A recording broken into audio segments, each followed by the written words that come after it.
Okay चलिए, तो जैसे हम बात कर रहे थे आशीष, आज से मार्केट का असली टेस्ट शुरू होगा, क्योंकि जैसे मैं कह रहा था कि कल के जो वॉल्यूम्स थे वो कुल वॉल्यूम के सिर्फ 10% थे।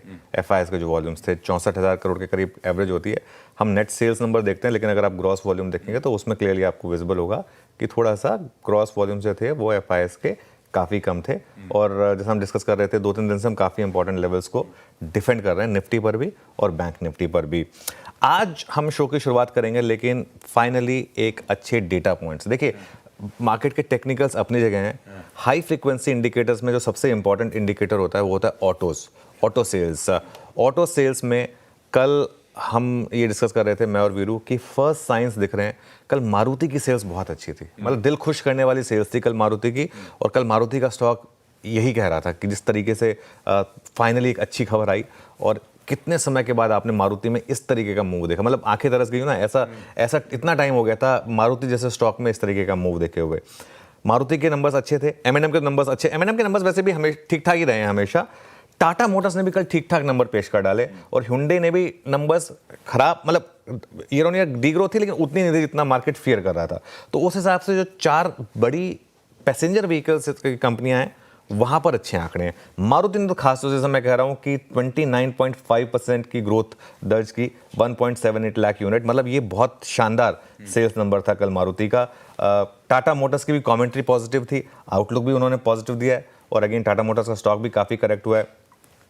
मैं इस पर क्यों इसलिए फोकस कर रहा हूँ शो के शुरू में, क्योंकि हमारी पेन पॉइंट क्या थी, इकोनॉमी में स्लो डाउन।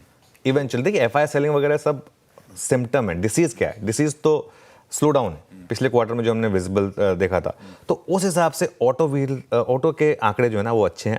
4 व्हीलर्स में फर्स्ट साइंस हैं रिवाइवल के, इसका मतलब अर्बन कंजम्पशन में फर्स्ट साइंस है रिवाइवल के।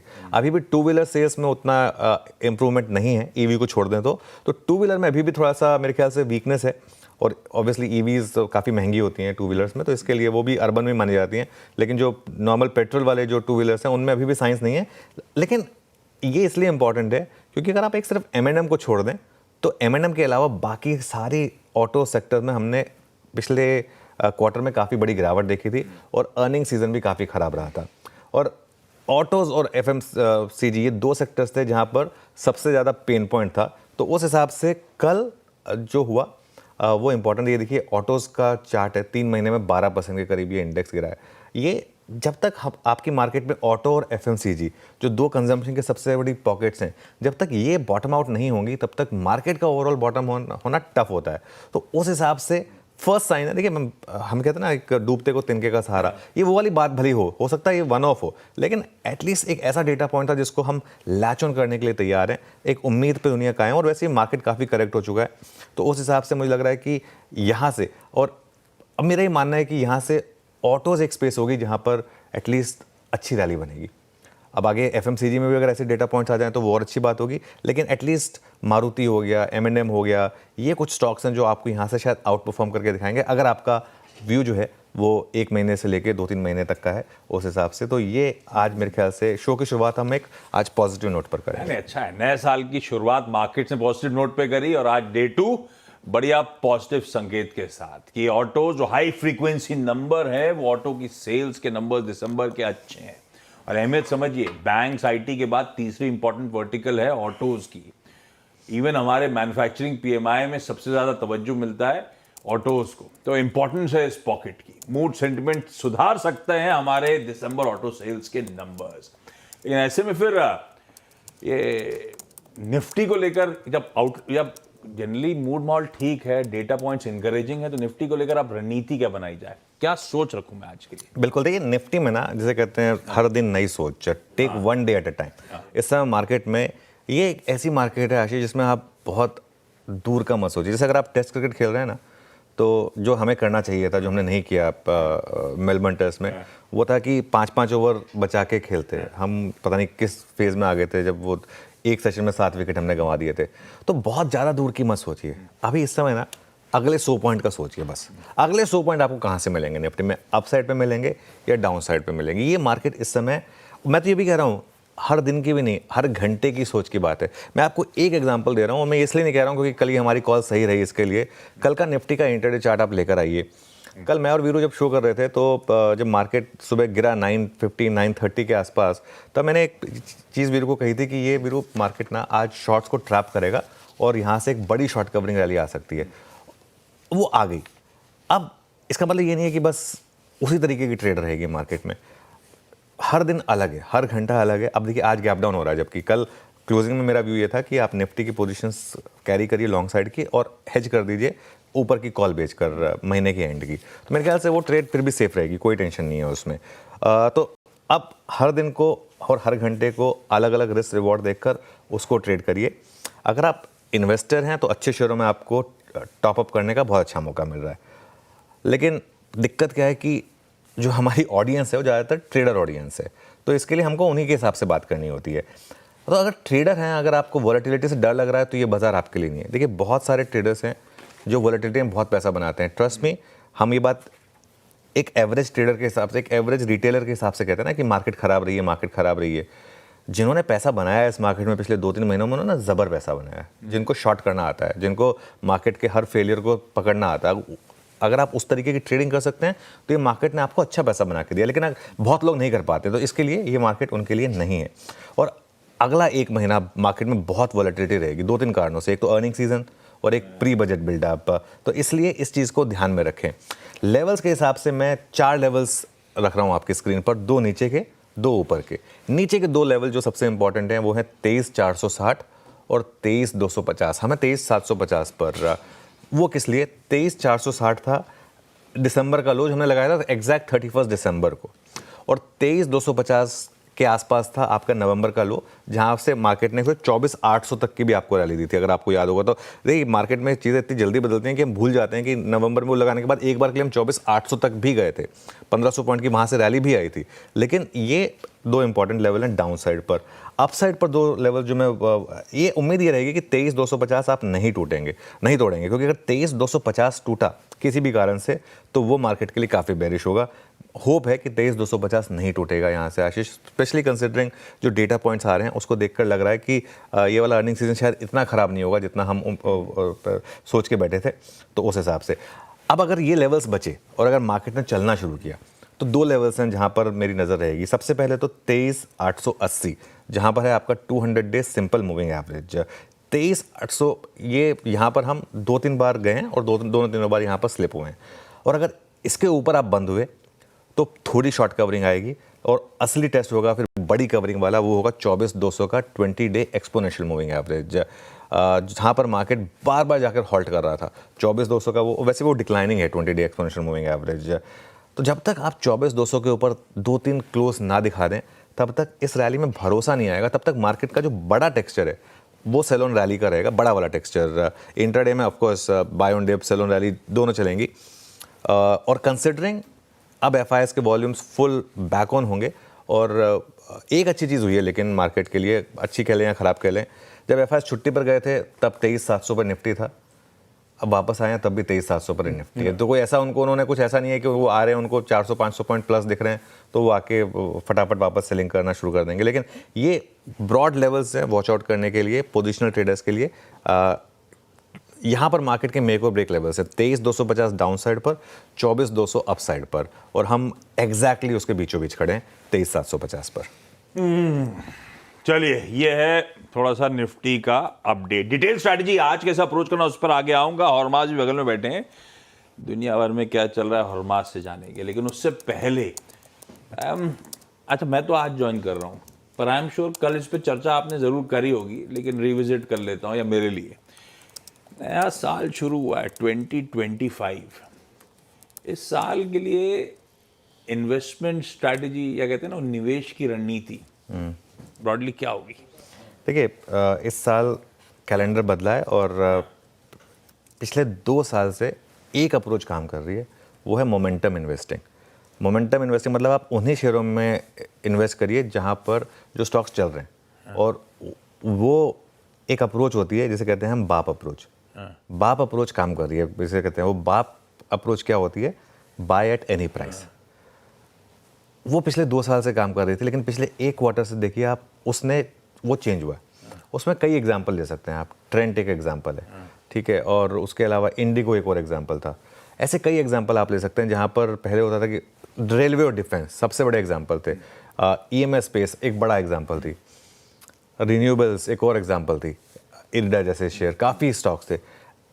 किसी भी प्राइस पर आपने बाय किया वो काम नहीं कर रही है। यहाँ से काम क्या करेगी, दूसरी अप्रोच जो होती है गार्प अप्रोच। वो क्या होती है, ग्रोथ एट राइट प्राइस। मतलब सबसे पहले तो आपको चुनना है वो कंपनियां जहां ग्रोथ है। सबसे पहला सिलेक्शन क्राइटेरिया आपका होगा ग्रोथ। अर्निंग्स, जहां पर अर्निंग्स होंगी सबसे पहले उन शेयरों को चुनें, और उसके बाद अगर वहां पर वैल्यूएशन और अर्निंग्स दोनों का कंफर्ट मिले तो आप यहां पर फिर बाइंग करें, और बड़ी बाइंग करें। बहुत कम ऐसे स्टॉक्स होंगे, लेकिन ये मैं पहले ही कह देता हूँ, जहाँ पर अर्निंग्स भी होंगी और जहाँ पर वैल्यूएशन कंफर्ट भी होगा, लेकिन वहीं पर आपकी फिर वो स्टॉक सिलेक्शन क्राइटेरिया काम करेगा।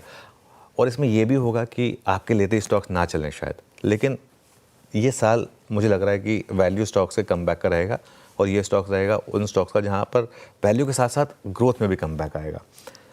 एक चीज़ जो इस साल नहीं करनी है आपको, वो है होप ट्रेड में फंसना। होप ट्रेड में फंसना, चाहे वो रिवाइवल स्टॉक्स की हो, चाहे वो NCLT वाले स्टॉक्स की हो, मैं नाम नहीं लूँगा, चाहे वो बैंकरप्ट होने जा रही कंपनियों की हो, वो सब अलग केसेस हैं। या फिर जैसे फॉर एग्जांपल मैं आपको एक एग्जांपल दे रहा हूँ, 2024 का अगर आप F&O स्टॉक्स देखें, सबसे बड़ा एक्सीडेंट क्या था, वोडाफोन आइडिया, है ना।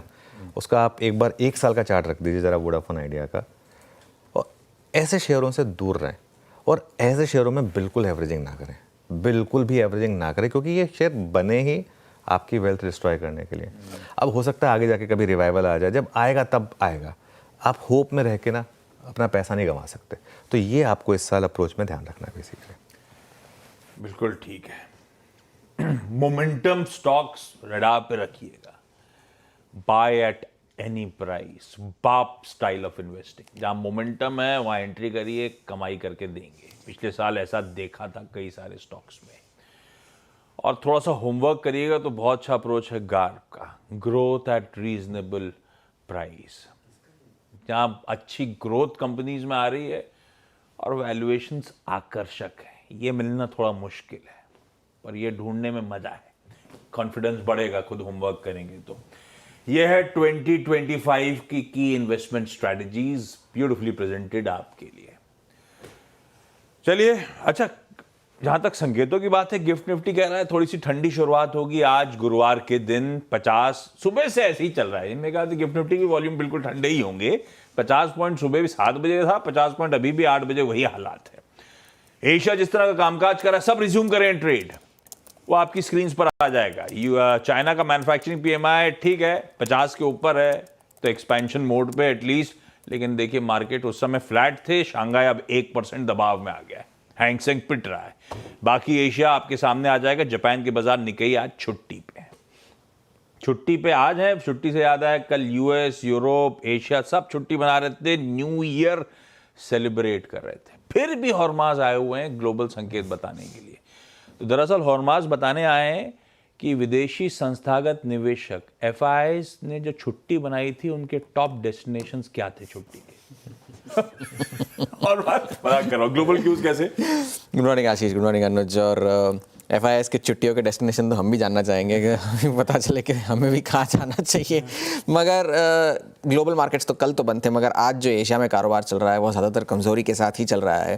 और जापान के बाज़ार बंद है, मगर करेंसी मार्केट्स में ट्रेड हो रहा है। येन जो है वो अब कमज़ोर होकर 157 के लेवल्स पर चला गया है, तो वहाँ पर एक नज़र बनाए रखने की ज़रूरत है। चीन के मैन्युफैक्चरिंग PMI के डेटा की आप बात कर रहे थे, एक्सपेंशन मोड में तो है, मगर अनुमान से काफ़ी कमज़ोर थे PMI के डेटा, क्योंकि 50.5 का आंकड़ा आया, जबकि अनुमान जो थे वो 51.7 के थे। तो वहाँ से थोड़ी सी कमज़ोरी आई है। एक्सपेंशन मोड में भले हो इकोनॉमी, मगर आप कह सकते हैं कि बहुत ही वॉलेटाइल एक रिकवरी हो रही है चीन की इकोनॉमी में। और नए साल से पहले भी शी जिनपिंग ने बाज़ारों को एड्रेस करते हुए कहा था कि चीन की जो अर्थव्यवस्था है, GDP ग्रोथ हमारी 5% होगी, हम ऑन ट्रैक है उसे हासिल करने के लिए, और ओवरऑल जो अर्थव्यवस्था के हालात है वो ठीक है, ये शी जिनपिंग का कहना था। तेल की कीमतों में उछाल जारी है। ब्रेंट जो है अब चौथे दिन ऊपर चल रहा है, $75 के आसपास आ चुका है ब्रेंट। WTI $72 के आसपास आ चुका है, क्योंकि कल जो है वो अमेरिकन पेट्रोलियम इंस्टीट्यूट जो API के इन्वेंट्रीज का जो डेटा आया था उससे पता चला कि 1.5 मिलियन बैरल्स की गिरावट हमें देखने मिली है इन्वेंट्रीज में।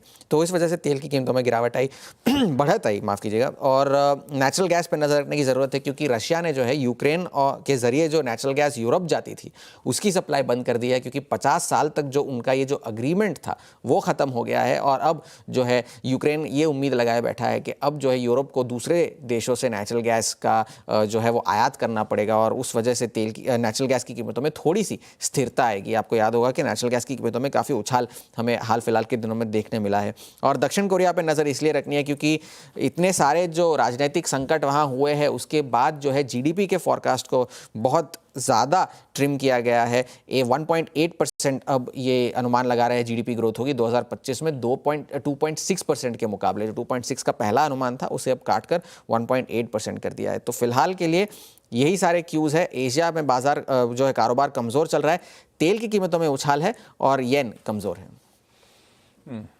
आसान शब्दों में अच्छे खराब हैं या जाने देते टुवर्ड्स द खराब साइड। हैं, वही गिफ्ट निफ्टी कह भी रहा है। लीजिए भाई, ये ग्लोबल हैंडओवर आज एक्सपायरी के दिन के लिए हमारे लिए। एक्सपायरी के दिन की डिटेल स्ट्रैटेजीज पहले एक काम करें, D-1 यानी कि पेनल्टीमेट सेशन तक का सेटअप खड़ा कैसे। आपने FIS के नंबर्स तो सटल हिंट्स दिए थे, वॉल्यूम पार्टिसिपेशन ठंडा है, पर अदरवाइज ट्रेड सेटअप है कैसा? देखिए, ट्रेड सेटअप में बार बार मैं एक चीज़ ऐड कर रहा हूँ। आप ये जो FI-DI के नंबर्स देखेंगे, इसे कॉन्टेक्स्ट में रखना ज़रूरी है। फॉर एग्जांपल कल DIs ने 1690 करोड़ की बाइंग की है, इसमें 8,500 करोड़ की बाइंग थी, 6,800 करोड़ की सेलिंग थी। FIs ने जो 1783 करोड़ बेचे हैं ना आशीष, उसमें 1200 करोड़ की बाइंग है और 3000 करोड़ की सेलिंग है, मतलब ना के बराबर है ये नंबर नॉर्मली 30,000 करोड़ और 35,000 करोड़ इस तरीके का होता है। ओवरऑल FI के वॉल्यूम 60,000 करोड़ होते हैं, कल कुल मिलाकर 4,000 करोड़ वॉल्यूम थे। 10% में मैंने लिख दिया, 10% भी नहीं थे वैसे, इसलिए आपको बार्स इस तरीके से दिखाई देंगे। आज से वो वॉल्यूम्स नॉर्मल हो जाएंगे, क्योंकि आज से काफ़ी लोग छुट्टी से वापस आ जाएंगे, बाकी जो बचे खुचे हैं वो मंडे से वापस आ जाएंगे। पोजीशनिंग देखिए, लेकिन पोजीशनिंग मार्केट की काफ़ी बेरिश है। अच्छा, पिछली बार जब मार्केट की इस तरीके की बेरिश पोजीशनिंग थी ना, हम बार बार सोचते थे कि क्या ट्रिगर आएगा जिससे पोजीशनिंग चेंज होगी, लेकिन ट्रिगर बता के नहीं आता, तो कहीं ना कहीं से वो आ सकता है। लेकिन अब हम इस लेवल पर हैं जहाँ पर मार्केट में शॉर्टिंग बहुत ज़्यादा है। FIS की देखिए सिर्फ 40,000 लॉन्ग रह गए हैं, 2.77 लाख शॉर्ट हैं। और अगर आप इसको चेंजेस में देखेंगे, कल भी देखिए, कल क्लाइंट्स ने लॉन्ग जोड़े और शॉर्ट काटे, लेकिन FIS ने उल्टा किया। FIS ने हल्के से लॉन्ग जोड़े, लेकिन शॉर्ट देखिए करीब 14,800 जट डाले उन्होंने।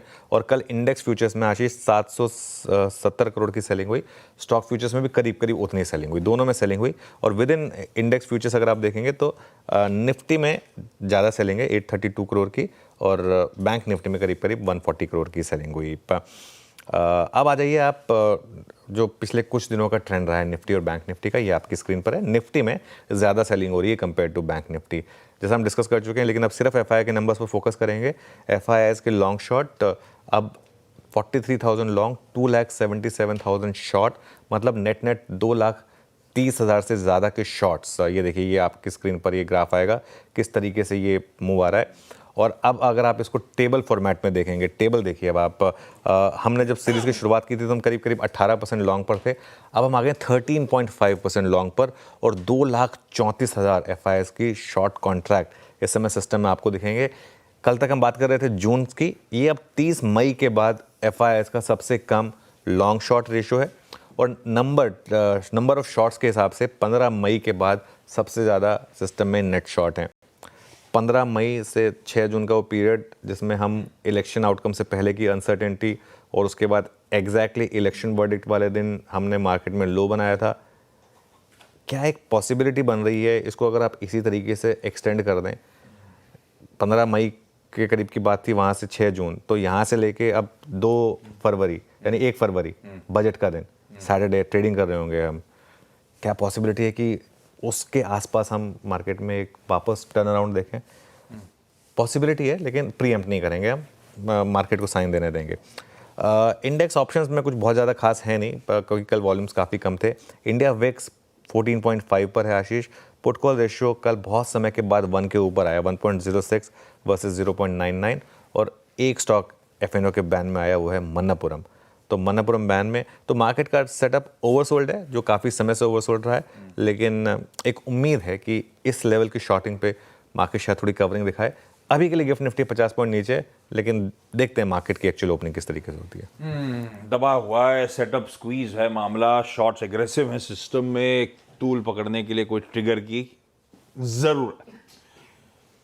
उसमें से एक थोड़ा सा डिस्कस हमने करा था कि हाई फ्रीक्वेंसी नंबर थोड़ा सा भरोसा बढ़ाते हुए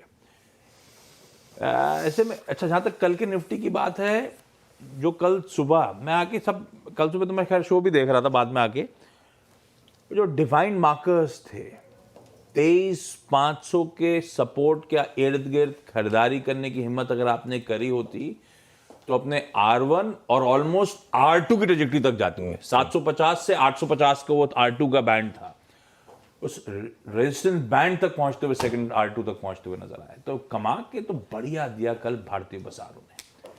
तो ऐसे में आज के लिए जब गिफ्ट निफ्टी फिर ठंडा होने के इंडिकेशंस दे रहा है, स्ट्रैटेजी क्या हो, और उनके लिए जो हेज करके कैरी कर रहे हैं, जो कल कमाई का अड्डा देख के सुन के अगर हेज करके कैरी कर रहे हैं, उनके लिए क्या रणनीति? मेरे ख्याल से उस हेजेस के साथ ही कंटिन्यू करिए आप। अगर मार्केट बहुत ज़्यादा गिरेगा तो वो हेजेस आपको काफ़ी हद तक प्रोटेक्ट कर लेंगे मार्केट में। 1 घंटा देके देखिए इस ट्रेड को, अगर लगे कि नहीं ख़राब हो रहा तो फिर निकल जाइए, कोई दिक्कत नहीं है। अब जहाँ तक निफ्टी की स्ट्रैटेजी की बात है और जहाँ तक लेवल्स की बात है, पहले निफ्टी पर हम डिस्कस करते हैं आज के सपोर्ट और उसके बाद आज के रेजिस्टेंस लेवल्स। फर्स्ट सपोर्ट जो आपको मिलेगा आज निफ्टी पर आशीष, वो मिलेगा 23,550 से 23,600, ये कल का लो है।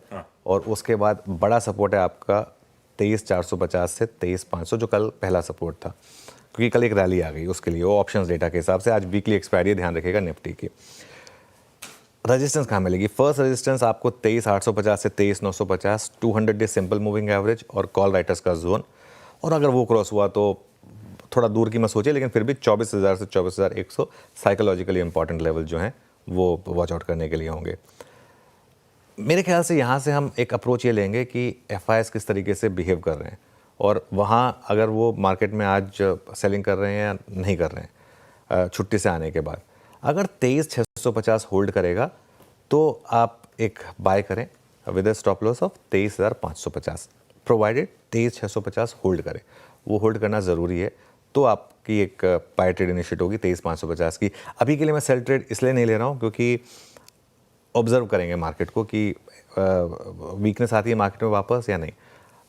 सेल ट्रेड अब इनिशिएट तभी होगी अगर मार्केट अब रिसेंट लो जो दिसंबर का लो था 23,450 उसको ब्रेक करना शुरू करें तो ये आज के निफ्टी की अप्रोच होगी। देखते हैं भाई, गोरे जब छुट्टी से लौट के आएंगे तो मूड कैसा रहेगा। वैसे छुट्टी से लौट के जनरली मूड अच्छा ही रहता है, एक आध दिन थोड़ा सा झटका लगता है, उसके बाद आप रमा हो जाते हो सिस्टम में, तो हो जाएगा शायद मूड वूड ठीक ही रहे उनका।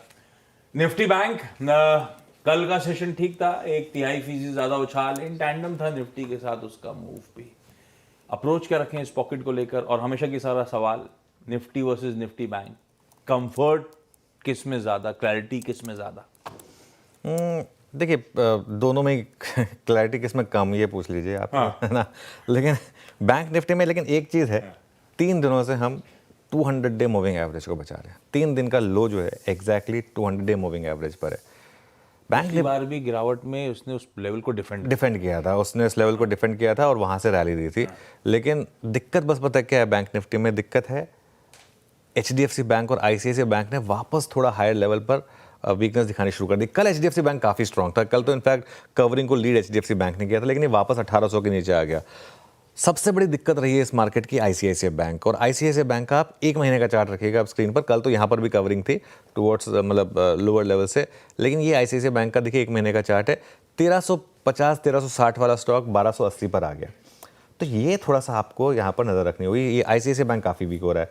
अब इंडेक्स की बात करते हैं। पहला सपोर्ट आपका वही 200 डे मूविंग एवरेज का जोन 50,500 से 50,600, और उसके बाद बड़ा सपोर्ट है आपका 49,800 से 50,000। तो ये आपके सपोर्ट लेवल्स होंगे। रेजिस्टेंस आपको मिलेगी 51,300 से 51,400 पर, आशीष कल का हाई था वहाँ पर। और उसके बाद आई थिंक मोस्ट इंपॉर्टेंट है 51,450 से 51,700। 51,700 के अगर आप ऊपर निकले ना तो बड़ी वाली कवरिंग होगी बैंक निफ्टी पर, वहाँ पर 20 डे है आपका। उस हिसाब से अगर होल्ड करे bank Nifty if and only 200 day moving average को होल्ड करे तभी बाय करें, और एक सिस्टम में स्टॉप लॉस लगा के रखें करीब करीब 50-350 का। आई थिंक ये हमारी ट्रेड थोड़ी लेवल्स 50-60 पॉइंट के ऊपर नीचे रह गए थे, लेकिन ये ट्रेड कल बहुत ब्यूटीफुली वर्क की थी, और आज भी मेरे ख्याल से ये ट्रेड जो है वो शायद वर्क करनी चाहिए कि 200 डे मूविंग एवरेज के अराउंड आप बाय करें और करीब 100-150 पॉइंट नीचे का स्टॉप लगाकर।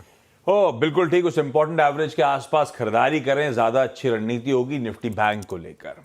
कुछ अपडेट्स आए, लेकिन छोटे बैंक्स के क्वार्टरली अपडेट्स आए, साउथ इंडियन, सीएसबी बैंक, कंचन सागर, उस पर बात करेंगे अपन लोग। और बाजार इंतजार कर रहा है दिग्गज एचडीएफसी बैंक के किसी भी दिन आने वाले क्वार्टरली अपडेट्स का, Q3 अपडेट्स का, वो इंपॉर्टेंट होंगे निफ्टी बैंक के लिए। सीएनबी सेवाज का मॉर्निंग पैनल भी रेडी हो रहा होगा भाई।